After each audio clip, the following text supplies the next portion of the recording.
I do is win, win, win, no matter what. Got money on my mind, I can never get enough. And every time I step up in the building, everybody hands go up, and they stay there. Okay, today I have a new idea, a completely new concept that would help revolutionize Xenoverse 2. Because as you know, they added no new races in Xenoverse 2. Now, this could be added via DLC. The new race that I have in mind is the android race. Now, of course, I know it's somewhat redundant because they look like humans and Saiyans, but if done properly, you could sufficiently separate them from those two classes and make them something all their own.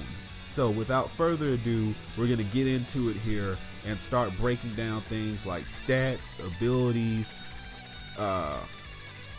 accessories and looks, etc. So let's get into it. So stat wise, I was thinking about what they would do, and I would have to go with males having better key blast damage and better melee damage, so better basic, and the females would have better strike supers or strike super damage, and they would have slightly faster key regen. So this makes them even more unique from the Saiyans and the humans, because basically Saiyans and humans, everyone knows males get better strike and melee damage, and females get better key blast and more Z assist and whatever. So with this, the females get the better strike super damage and they get better key regen, whereas the males get the better basic, but they also get really good key blast super damage. This really distinguishes them from the other characters, the other races. That's what I was going for. And body wise, I feel like the taller you get better key blast damage, and the shorter you get more health. I don't really know. I haven't really fleshed out the height and body sets. I think everyone has the same body stat differentials, so I don't think I can really adjust that. But that's what I would do stat wise for the characters, for the android race. Okay, so when I was thinking of abilities for an android race, I was thinking about how I would distinguish them, how I would make them unique from other races, and the perfect ideas just came flooding in. Number one, and I think this is the biggest one, would be that their stamina would not show up on the HUD. Now, this makes them unique, this makes them a threat, this fits in with the Dragon Ball lore, this plays off of the game mechanics, having their stamina completely disguised and only visible to the player that's using the android. I mean, perfect right there. This makes them a force to be reckoned with. Also, in addition to that, I would make it to where their attack would increase at max stamina, and their at max key, their defense would increase. So this works off Z souls and super souls in the game. Now I was thinking about swapping it around and making their attack rise when their key is at max, but humans already do that. So I mean, maybe you could still swap it around and have their attack max at key. I don't know, maybe. I just wanted to make them completely unique and reasonably powerful. That is what I was going for, a reasonably powerful new race, not broken, but give them some unique abilities that make them all their own. And I think that those three abilities fit perfectly. So I was thinking about what would be the catalyst for this DLC being added. Of course, you don't just add in Android CAC and just call it a day. So with Android CAC, you would have the character Super Android 18, and this would be a completely new what if character that Dimps could have responsibility for. They would make her character model, what she would look like, and it would be very similar to Super 17. Like, you get enhanced height and maybe a bustier female body, I guess, is what I would go for. And maybe the story behind it is that Toa goes back in time, picks up Dr. Zero and Dr. Mew, and they make a dark Android 18 that would fuse with the future Android 18 from Trunks' timeline, and they would create Super Android 18. This would be the title character for this DLC. It would be perfect. So you get the Android CAC with Super Android 18 being the title character. It works in perfect harmony, and maybe the storyline goes down that maybe mid-story they go and they get Super 17 and you're fighting the Super Android duo. And you would have to go and get Super Saiyan 4 Goku and Vegeta just to deal with this. But that's what I think, and let me know what you think in the comment section below. Of course, this has been your perfect being, the Super Itachi, bringing you a created character concept video. Of course, follow me here on YouTube, hit that subscribe button if you're new, or if you're a returning subscriber, go ahead and hit that notification bell so that you know when my new videos go up and you can be the first to get the goods. Also, follow me on Twitch, Twitter as well. I'll see you guys next time.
sexy.